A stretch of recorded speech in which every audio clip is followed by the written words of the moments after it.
وَإِذَا سَأَلَكَ عِبَادِي عَنِّي فَإِنِّي قَرِيبٌ أُجِيبُ دَعْوَةَ الدَّاعِ إِذَا دَعَانِ.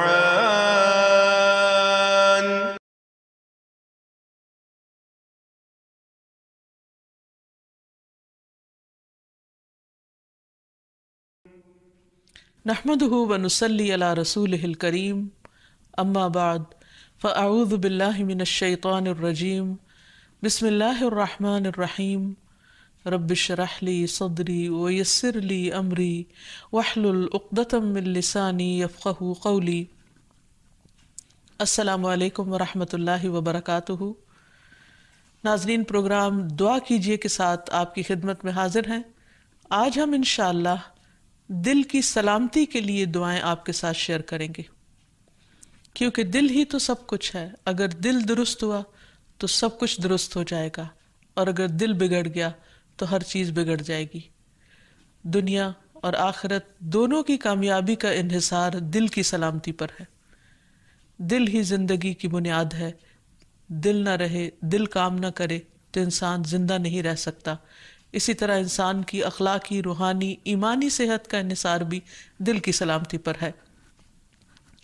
تو ہمیں اس سلسلے میں کوشش کے ساتھ ساتھ اللہ سبحانہ وتعالیٰ سے دعا بھی کرنی چاہیے. دعائیں تو آپ کو بعد میں بتائیں گے.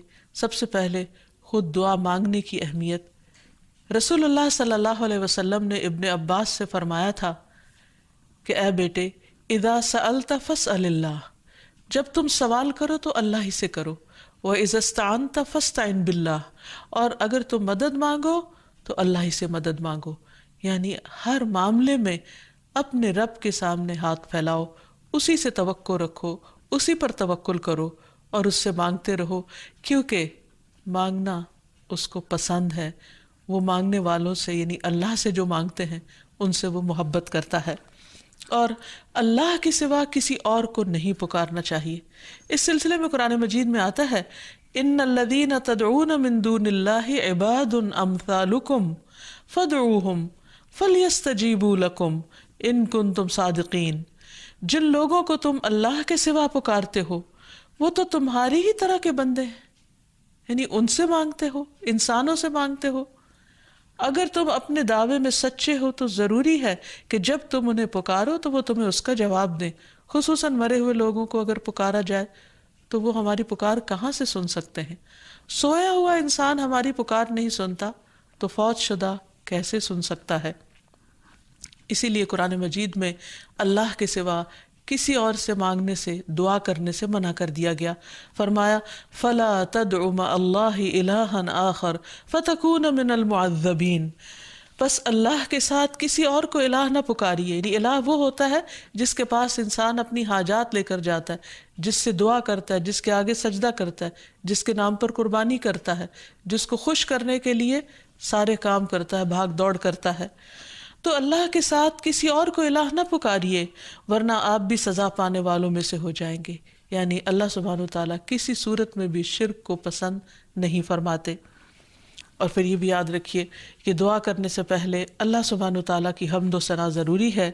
لا الہ الا اللہ وحدہ لا شریک لہ لہ الملک ولہ الحمد وہو علی کل شیء قدیر.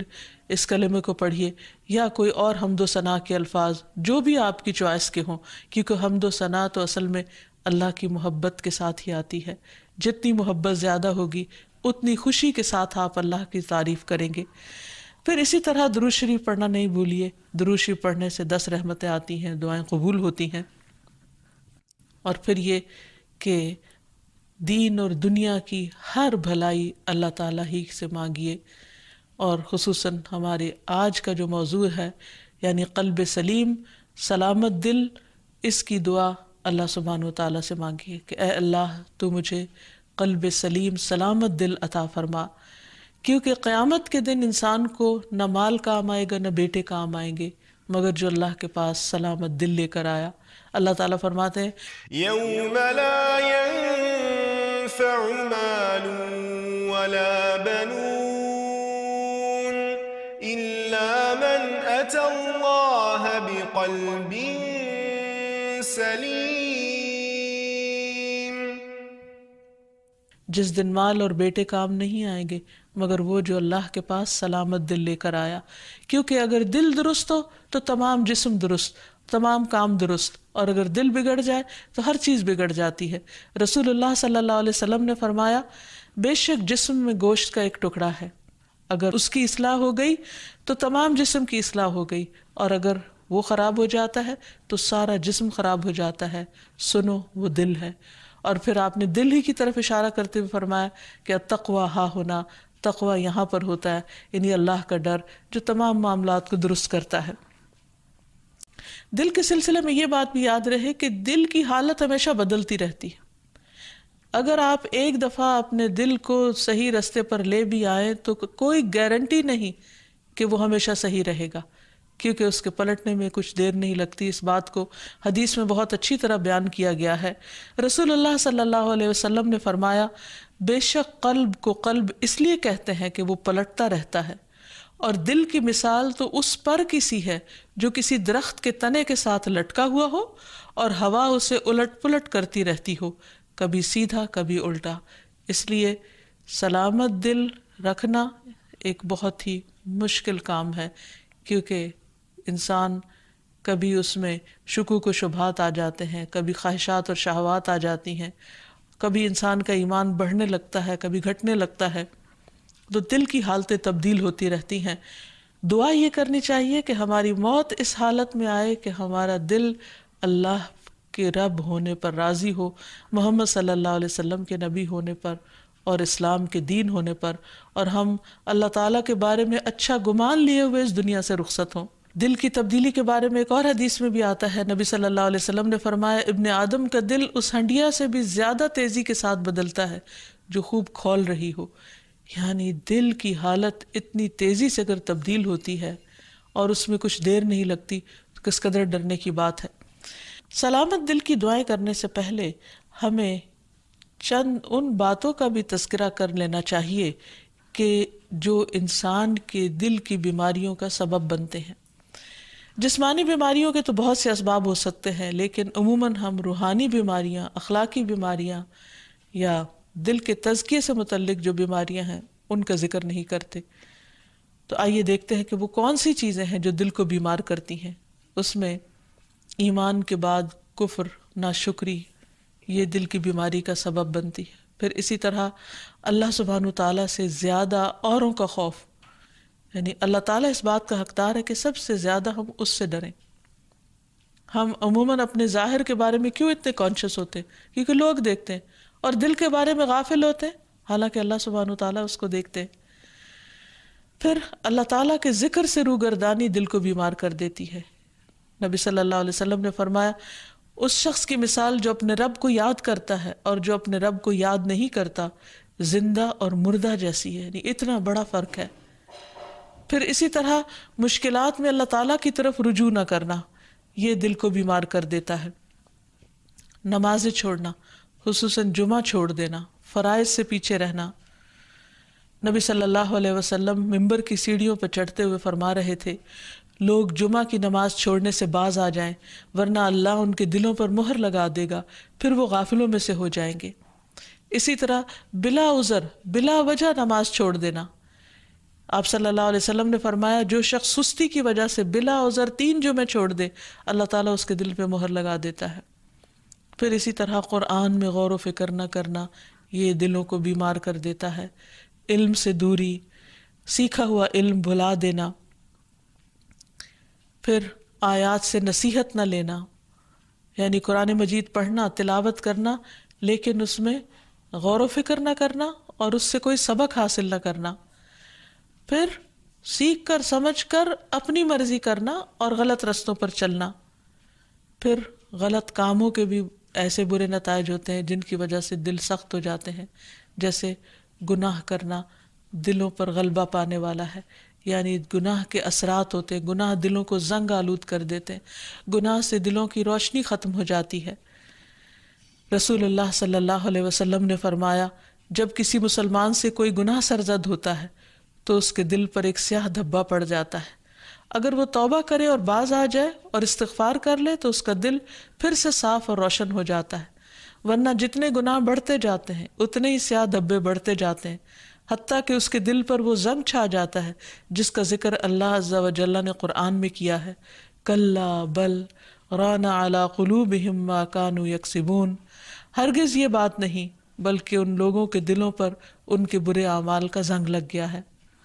پھر اسی طرح غلط تمنائیں یعنی حرام چیزوں کی خواہش کرنا، یہ دلوں کو بیمار کرنے کا سبب ہوتا ہے۔ دنیا کی حد سے زیادہ محبت اور موت سے نفرت اور آخرت سے غفلت اور صرف دنیا کی فکر کرتے رہنا، دنیا ہی کے غم پالتے رہنا، یہ دلوں کو بیمار کر دیتا ہے۔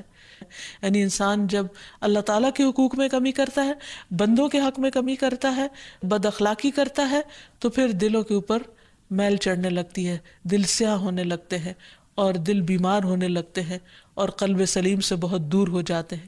پھر اسی طرح محض اپنی خواہشات کی پیروی کرنا۔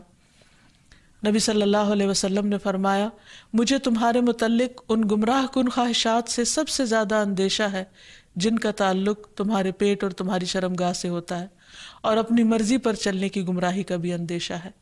پھر اسی طرح کثرت کلام اور کثرت طعام، بہت کھانا، بہت باتیں کرنا، یہ بھی دلوں کو سخت کر دیتی ہیں چیزیں۔ پھر ضرورت سے زیادہ سونا، یہ بھی دل کی سختی کا باعث ہوتا ہے۔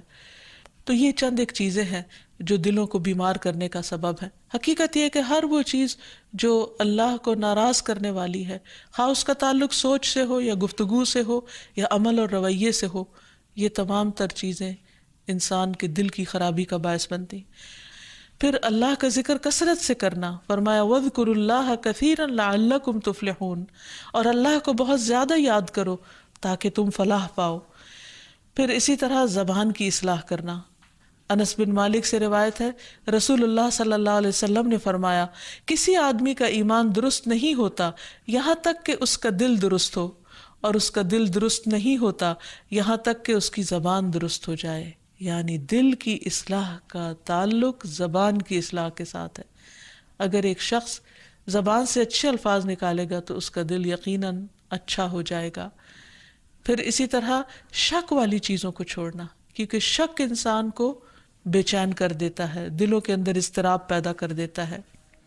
پھر اسی طرح نیکی اور برائی کی پہچان حاصل کرنا، کیونکہ اگر انسان کا دل نیکی کے کاموں کو نیک سمجھے اور اس پر گواہی دے اور برائی کو برائی سمجھے تو اس سے انسان کا دل سیدھے رستے پہ چل پڑتا ہے۔ پھر کثرت سے موت کو یاد کرنا، کیونکہ موت کی یاد دلوں کی تزکیہ اور پیوریفیکیشن کا ذریعہ بنتی ہے۔ پھر اخلاقی برائیوں سے پرہیز کرنا۔ پھر یتیم اور مسکین کا خیال رکھنا۔ ایک شخص نے نبی صلی اللہ علیہ وسلم سے دل کی سختی کی شکایت کی تو آپ صلی اللہ علیہ وسلم نے فرمایا کہ یتیم کے سر پر ہاتھ پھیرو، کیونکہ یہ دل کو نرم کرتا ہے۔ پھر اسی طرح بعض علماء نے کہا کہ دل کی اصلاح 5 چیزوں کے ساتھ ہوتی ہے۔ نمبر 1، غور و فکر کرتے ہوئے قرآن مجید کی تلاوت کرنا۔ نمبر 2، پیٹ کو خالی رکھنا یعنی روزہ وغیرہ رکھنا۔ نمبر 3، رات کا قیام، سحری کے وقت اللہ کے آگے گڑ گڑانا، کیونکہ رات کے اس حصے میں دعائیں بہت قبول ہوتی ہیں۔ نمبر 4، نیک لوگوں کی مجلسوں کو اختیار کرنا، اچھی صحبت۔ اور نمبر 5، حلال کھانا۔ پھر اسی طرح گناہ کے بعد فوراً توبہ کر لینا، کیونکہ جب انسان گناہ کرتا ہے تو دل پر سیاہ دھبا پڑ جاتا ہے، اور اگر انسان توبہ کر لیتا ہے تو وہ دل پھر سے صاف اور روشن ہو جاتا ہے۔ اور اب آتی ہے باری دعاؤں کی کہ انسان اللہ سبحانہ وتعالیٰ سے قلب سلیم مانگتا رہے اور دل کی اصلاح کی دعا کرتا رہے۔ اس سلسلے میں سب سے بہترین نسخہ کثرت سے استغفار کرنا ہے، کیونکہ انسان جب بخشش مانگتا ہے اللہ تعالیٰ سے، گناہوں کی معافی مانگتا ہے تو دل روشن ہونے لگتا ہے، دل چمکنے لگتا ہے، کیونکہ دلوں کا میل کچیل پھر اترنے لگتا ہے۔ اس سلسلے میں رسول اللہ صلی اللہ علیہ وسلم نے فرمایا، میرے دل پر پردہ سا آ جاتا ہے، اسی وجہ سے میں ایک دن میں 100 مرتبہ اللہ سے استغفار کرتا ہوں۔ یہ اللہ کے رسول صلی اللہ علیہ وسلم فرما رہے ہیں۔ آپ صلی اللہ علیہ وسلم استغفار کی کثرت کو دلوں کی روشنی کا ذریعہ بتا رہے ہیں۔ ابن عمر کہتے ہیں کہ ہم آپ کی مجلس میں رب اغفر لی وتب علی انک انت التواب الرحیم 100 مرتبہ شمار کرتے تھے، جس کا معنی ہے اے میرے رب مجھے بخش دے اور مجھ پر مہربان ہو جا، بے شک تو بہت زیادہ توبہ قبول کرنے والا مہربان ہے۔ پھر اسی طرح قرآنی دعا ہے کہ اللہ تعالیٰ ہمارے دلوں کو ٹیڑھا ہونے سے بچائے۔ ربنا لا تزغ قلوبنا بعد اذ ہدیتنا وہب لنا من لدنک رحمہ انک انت الوہاب۔ اے ہمارے رب، ہدایت دینے کے بعد ہمارے دلوں کو ٹیڑھا نہ کرنا، اور اپنے پاس سے ہمیں رحمت عطا فرما، بلا شبہ تو ہی سب کچھ عطا کرنے والا ہے، یعنی سارے خزانے تیرے پاس ہیں، تو ہمارے دلوں کو سیدھا رکھ، کیونکہ اگر دل سیدھا ہوگا تو باقی تمام چیزیں بھی درست ہو جائیں گی۔ پھر اسی طرح دل میں نور پیدا ہونے کی دعا کرنا، اور وہ ہے اللہم اجعل فی قلبی نورا، اے اللہ میرے دل میں نور پیدا کر دے، میرے دل میں روشنی پیدا کر دے، کیونکہ دل کی بھی آنکھیں ہوتی ہیں، اگر دل کی روشنی ہو تو انسان کو اچھے برے کا فرق نظر آنے لگتا ہے۔ بعض اوقات انسان بہت کچھ بھی پڑھ لیتا ہے، اس کے پاس بہت علم بھی ہو سکتا ہے، لیکن ضروری نہیں کہ اس علم کے ذریعے دل کی آنکھیں کھلیں جب تک کہ اللہ تعالیٰ نہ بصیرت عطا کرے۔ یہ بصیرت اللہ تعالیٰ دیتا ہے، اس لیے اللہ تعالیٰ سے مانگنی چاہیے۔ پھر اسی طرح دل کی ہدایت کی دعا کرنا، آپ صلی اللہ علیہ وسلم نے دعا سکھائی، اللہم اہد قلبی وسدد لسانی واسلل سخیمۃ قلبی، اے اللہ میرے دل کو رہنمائی عطا فرما، میری زبان کو درستگی عطا فرما، اور میرے دل کے کینے کو دور کر دے، کیونکہ شرک، نفاق، حسد، بغض، کینہ، کدورت دلوں سے نکلیں گے تو ہی دل روشن ہوں گے۔ پھر اسی طرح یہ بھی ضروری ہے کہ انسان دین پر دل کی ثابت قدمی کی دعا کرے۔ عبداللہ ابن عمرو ابن العاص کہتے ہیں کہ انہوں نے رسول اللہ صلی اللہ علیہ وسلم کو فرماتے ہوئے سنا کہ تمام بنی آدم کے دل رحمان کی انگلیوں میں سے 2 انگلیوں کے درمیان ایک دل کی طرح ہیں، وہ جسے چاہتا ہے اسے پھیر دیتا ہے۔ پھر رسول اللہ صلی اللہ علیہ وسلم نے فرمایا، اللہم مصرف القلوب صرف قلوبنا علی طاعتک، اے اللہ دلوں کے پھیرنے والے ہمارے دلوں کو اپنی اطاعت پر پھیر دے، یعنی تو ہی ان کے اندر اپنی اطاعت اور فرما برداری کا شوق پیدا کر دے، کیونکہ اگر دل کسی کام کے کرنے پہ راضی ہو جائے تو وہ کام کرنا بہت آسان ہو جاتا ہے۔ اطاعت کے بڑے سے بڑے کام، مشکل سے مشکل، کٹھن اور بھاری کام بھی بہت معمولی معلوم ہوتے ہیں۔ پھر اسی طرح یا مقلب القلوب ثبت قلبی علی دینک، اے دلوں کو الٹ پلٹ کرنے والے میرے دل کو اپنے دین پر جما دے، کیونکہ اگر دین پر ایک دفعہ دل ٹھک گیا، اطمینان ہو گیا، تو پھر عمل کرنا کچھ بھی مشکل نہ رہے گا۔ پھر اس کے ساتھ ساتھ ایسے دل سے بھی پناہ مانگی گئی کہ جو اللہ سے نہ ڈرتا ہو، جس کے اندر خشیت نہ ہو۔ دعا ہے اللہم انی اعوذ بک من علم لا ينفع ومن قلب لا يخشع ومن نفس لا تشبع ومن دعوت لا يستجاب لها، اے اللہ میں تجھ سے ایسے علم سے پناہ مانگتا ہوں جو نفع دینے والا نہ ہو، اور ایسے دل سے جو ڈرنے والا نہ ہو، اور ایسے نفس سے جو سیر ہونے والا نہ ہو، اور ایسی دعا سے جو قبول ہونے والی نہ ہو۔ پھر اسی طرح دل کے شر سے پناہ مانگنے والی دعا، اللہم انی اعوذ بک من شر سمعی ومن شر بصری ومن شر لسانی ومن شر قلبی ومن شر منی، اے اللہ میں تیری پناہ چاہتا ہوں اپنے کان کی برائی سے، اور اپنی آنکھ کی برائی سے، اور اپنی زبان کی برائی سے، اور اپنے دل کی برائی سے، اور اپنی خواہش کی برائی سے۔ پھر دل کو صاف کرنے کی دعا، اللہم اغسل قلبی بماء الثلج والبرد ونق قلبی من الخطایا کما نقیت الثوب الابید من الدنس وباعد بینی وبین خطایای کما باعدت بین المشرق والمغرب، اے اللہ میرے دل کو برف اور اولے کے پانی سے دھو دے، اور میرے دل کو خطاؤں سے صاف کر دے جیسے سفید کپڑے کو میل سے صاف کیا جاتا ہے، اور میرے اور میری خطاؤں کے درمیان اتنی دوری کر دے جتنی دوری تو نے مشرق اور مغرب میں رکھی ہے۔ تو اللہ تعالیٰ سے دعا ہے کہ وہ ہمارے دلوں کی اصلاح کر دے، وہ ہمارے دلوں کا تزکیہ کر دے، وہ ہمیں سلامت دل عطا کر دے تاکہ ہم دنیا اور آخرت میں کامیاب ہو سکے. وآخر دعوانا ان الحمد للہ رب العالمین. السلام علیکم ورحمۃ اللہ وبرکاتہ. ولم أكن بدعائك رب شقيا.